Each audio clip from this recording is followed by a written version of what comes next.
Coming up on Mountain News at 5:30, police say a former school employee is in custody, accused of sexually abusing a student. We'll have more from police.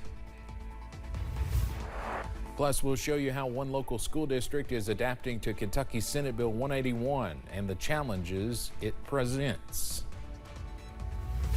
And in the world of weather, temperatures today stayed in the 50s and 60s. If you think today was cool, wait till tomorrow. Details coming up. Dedicated to southern and eastern Kentucky, this is WYMT Mountain News at 5:30. Good evening, I'm Steve Hensley. A former teacher's aide is behind bars charged with sexually abusing a student in Berea. Police say 35-year-old Samantha Walker, a former employee at Berea Community School, was indicted on 7 charges, including third-degree rape, use of a minor in a sexual performance, and distribution of obscene material to a minor. She was arrested Monday in Rockcastle County after a several-day search and is now being held in the Madison County Detention Center. These situations are not easy on us. Our hearts go out to the family that was involved and everybody else, everybody that has kids. Police say they are relieved to have Walker in custody after days of searching and are thanking the public for their help in tracking her down. A battalion chief for the Berea Fire Department is accused of sex crimes involving a minor. That's according to the Lexington Herald Leader. 39-year-old Jonathan Kearns was arrested Friday. His complaint warrant says the abuse started when the victim was 11 and lasted until she was 17. According to the victim, Kearns would touch her inappropriately. The victim also says Kearns would offer her gifts and dinner. Kearns is in the Madison County Detention Center on a $100,000 bond.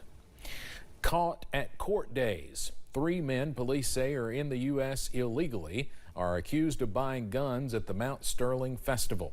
Police say it all started when an officer pulled the men over for not wearing a seatbelt. Madison Carmouche has more about those arrests. We have rotating shifts during court days. That's the one time of the year no one here at our department's allowed to take off work.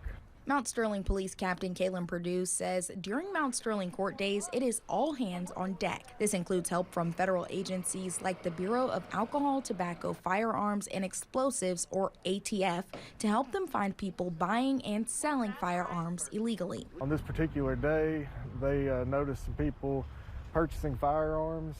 They were putting these firearms in garbage bags, taking those to another vehicle, putting them in that vehicle, then coming back and purchasing more. Perdue says investigators watched the suspects do this repeatedly for hours on Friday. He says the suspects were later pulled over for not wearing seatbelts. This is when they were asked if there were firearms in the car and consented to a search. And during the search of that vehicle, located numerous firearms hidden underneath the toolbox in those same garbage bags. They spoke to all those individuals about where they purchased those from. They did admit to purchasing those down here at our Mount Sterling court days. In a federal affidavit, the ATF says during the search, 18 firearms were found, and the suspects admitted to buying 5 to 6 firearms each. The affidavit also says all 3 suspects, Damian Hernandez Cruz, Gregorio Rios Cruz, and Eduardo Rios Cruz, were not able to provide United States identification. 2 of those individuals were actually, they had been deported once before and had re-entered illegally again. Perdue says after the traffic stop, the case was taken over by federal agencies including the ATF and Homeland Security. In Montgomery County, Madison Carmouche, WKYT. The 3 suspects have also made their first appearances in federal court. President Donald Trump's hopes for a quick meeting with Russian President Vladimir Putin have stalled out. An administration official now says there are no plans for a summit between the two in the immediate future. An anticipated meeting between Secretary of State Marco Rubio and his Russian counterpart Sergei Lavrov has been tabled. One source says it's because Russia has not evolved its stance enough to reach an end to its war with Ukraine. The White House is stressing that President Trump is still committed to brokering peace in Ukraine. Well, another nice afternoon out there, but some cooler weather is on the way, maybe even some frost later this week. Meteorologist Eric Dean has our first look at the forecast. Eric? That's right, Steve. We had temperatures today in the mid-60s, had a little bit of cloud cover to start. that is dissipated now for the most part. Seeing a little bit of cloud cover in Pulaski County. Look at that temperature though, 66 degrees. Other temperatures right now in the mid to upper 60s, even upper 50s near Wise. Look at Somerset, 70 degrees, 67 in Jackson. Prestonsburg, good evening to you. You're at 65 degrees. All is quiet on First Alert Live pinpoint Doppler radar, and this is going to get a break for the next few days. It's when we get into the weekend, though, that shower chances will start to pick up. Something went through, and it's this right here, this cold front. And this is what's going to keep us in the upper 50s and low 60s for your Wednesday as well as Thursday and Friday. If you have plans next several hours, the WYMT First Alert weather app is the place to go. For the hour-by-hour forecast, will stay mostly clear as we go throughout the next several hours. Temperatures in the mid to upper 50s now. Halloween is now on the 10-day. We'll have a sneak peek of that forecast coming up in the First Alert forecast in a few minutes. Steve. Eric, thank you. Schools throughout Kentucky are under the guidelines of Senate Bill 181. The bill states that school districts in the Commonwealth need to have a traceable communication system when employees are messaging students online. WYMT's Amelia Lee caught up with Perry County School District officials and has an update on what they are doing to abide by the bill since it went into effect this summer. How do you send something out last minute if you can't converse in that way that we had for years? Senate Bill 181 changed the way Kentucky school employees and students speak online, requiring a traceable form of communication that parents can access. For the Perry County school system, this means continued use of school email and Google Classroom, but now adding in Apogee, where students and parents are put into different online rooms where all activity is tracked. I've got great feedback from parents because if you have a kid in 6th grade and they're in 3 sports and have 4 different teachers, it all shows up on one text. But the bill does prove challenging for folks working in the school system who are also community leaders and need to connect with kids outside of the classroom.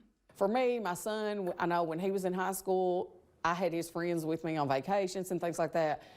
If you were separated from them and couldn't get hold of your son, you really legally can't even text those people or call them, and that's an issue. The Perry County School District has multiple online platforms where parents can trace what their students are talking to teachers about. But if a parent is comfortable with different conversations outside of that guidance, they can fill out one of these consent forms. And that consent can be revoked at any time. I think they need to look at the family side and, special circumstances. I get what they're trying to do, and I agree it's needed, but I think this one needs to have a little more leniency on things like that. School employees are continuing to work with each other and with families on how to keep these online conversations safe, traceable, and easy to use. I have sons that are in our school system, and so I'm on it as a parent, and I see the announcements comes from the class and from the coaches. So I think it's went really well. In Perry County, Amelia Lee, WYMT Mountain News.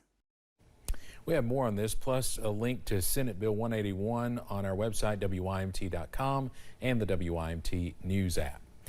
Prosecutors want to explain a controversial plea agreement in connection with the case of baby Elena Hembry in Bell County. The toddler died from abuse. Harvey Gallahan was originally charged with murder.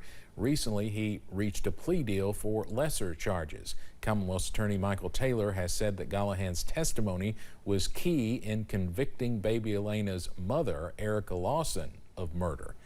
The Commonwealth's attorney will meet with the public to answer any questions tonight at the Middlesboro Community Center. That meeting starts at 7 o'clock. We do have a reporter there, and we'll have more on this in our next half hour, and of course tonight at 11.